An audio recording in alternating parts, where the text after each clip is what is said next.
आज हम आपको एक ऐसा राज बताने वाले हैं जो दिल्ली से लखनऊ तक की सियासत को हिला सकता है। 6 फरवरी को गाजियाबाद के सरस्वती विद्या मंदिर में बंद कमरों के पीछे 2.5 घंटे से ज्यादा तक एक गुप्त बैठक चली, जहां मुख्यमंत्री योगी आदित्यनाथ और आरएसएस के शीर्ष पदाधिकारी एक साथ थे।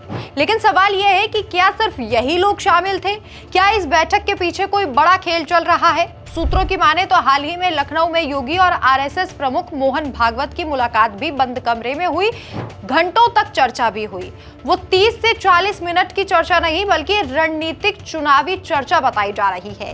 क्या 2027 के यूपी चुनाव में भगवा लहर की कोई नई प्लानिंग हो रही है या योगी के कद को और ज्यादा बढ़ाने की बात हो रही है? सब कुछ फिलहाल गुप्त है, सब कुछ अनजान है, लेकिन अब धीरे धीरे सच्चाई सामने आ रही है। दरअसल 6 फरवरी को गाजियाबाद से एक बड़ी खबर सामने आती है, जहां मुख्यमंत्री योगी आदित्यनाथ ने राष्ट्रीय स्वयं सेवक संघ के पदाधिकारियों के साथ एक गुप्त बैठक की।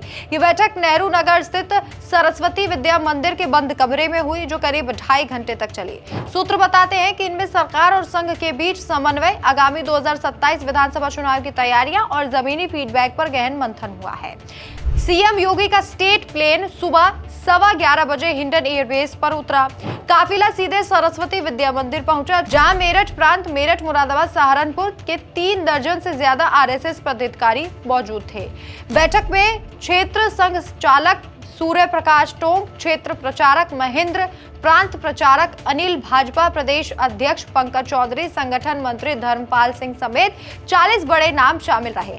बैठक के बाद योगी ने संघ के पदाधिकारियों के साथ भोजन भी किया, लेकिन असली सनसनी यह है कि क्या ये बैठक सिर्फ पदाधिकारियों तक सीमित थी?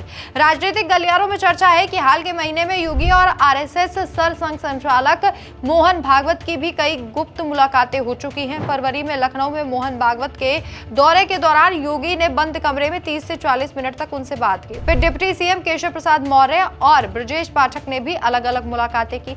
सूत्रों की माने तो ये सब 2027 के मिशन यूपी के लिए डैमेज कंट्रोल और जीत की रणनीति का हिस्सा है। संघ पदाधिकारियों ने योगी को कई सुझाव दिए हैं, जैसे सरकारी अस्पतालों और स्कूलों में बुनियादी ढांचा मजबूत करने, मानव संसाधन बढ़ाने, थानों में भ्रष्टाचार पर सख्ती, लोनी की सड़कों की मरम्मत, हर घर जल योजना से खराब हुई ग्रामीण सड़कों को तुरंत सुधार करवाना और मेरठ के सेंट्रल मार्केट का बड़ा मुद्दा।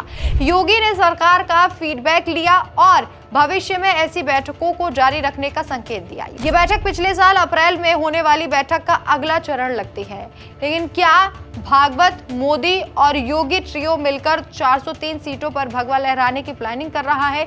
ये सिर्फ बैठक नहीं, यूपी की सियासत का एक बड़ा टर्निंग पॉइंट हो सकता है। आपको क्या लगता है? कमेंट करके जरूर बताइए और देखते रहिए डिटेल न्यूज इंडिया। नमस्कार।